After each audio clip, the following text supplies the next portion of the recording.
विराटनगर 5 स्थित bright vision ल कॉलेजમાં આયોજિત મૂટ કોર્ટ અર્થાત નમૂના અદાલત प्रतियोगिता BVLC 817 સમૂહલે જીतेको छ। शनिबार कॉलेजको सभा हलमा आयोजित फाइनल स्पर्धामा मुद्दाको प्रतिवादी पक्ष भएर बहस गरेका रबिस कोइराला, अर्णव शर्मा, चेतन सिंह बस्नेत र सुन्मिमा गौतमको समूहले उपाधि जितेको हो।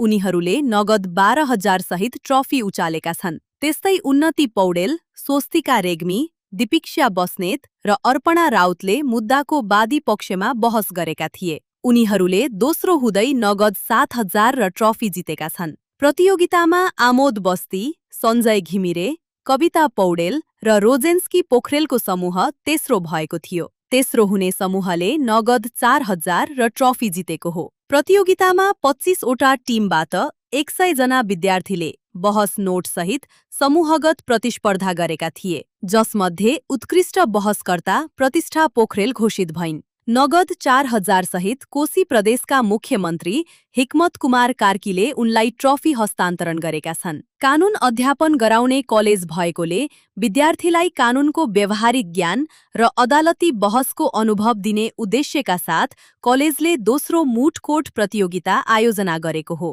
गत वर्षदेखि सुरु भएको यस प्रतिस्पर्धामा कानून अध्ययन गर्ने विद्यार्थीहरूले कुनै एक अभियोजनमा वादी र प्रतिवादी समूहमा विभाजित भएर मुद्दाको कानूनी उठान र न्यायिक निरूपणका लागि बहस गर्ने गर्दछन्। दोस्रो मूट कोर्टमा विद्यार्थीले सुनकाण्ड सम्बन्धी एउटा काल्पनिक मुद्दा सिर्जना गरी संगठित अपराध सम्बन्धी कसुरको अभियोजन तयार गरी त्यसैमा पक्ष विपक्षमा बहस नोट गरेका हुन्। मूट कोर्टको अन्तिम प्रतिस्पर्धाको बहस नोटको मूल्याङ्कन उच्च अदालत विराटनगरका न्यायाधीशहरू महेन्द्रनाथ उपाध्याय, रमादेवी पराजुली र प्रकाश खरेलले गरेका थिए। प्रतिस्पर्धा अवलोकन गरेपछि मुख्यमन्त्री हिक्मत कुमार कार्कीले आफू पनि कानूनको विद्यार्थी भएको तर धेरै अभ्यास नगरेको बताउँदै बदलिन्दो शिक्षाका कारण अहिलेका विद्यार्थीहरूको अध्ययन क्षमतामा ठूलो सुधार आएको महसुस भएको बताए। कोशी प्रदेशकै सामाजिक विकास मन्त्री गीता तिमसिनाले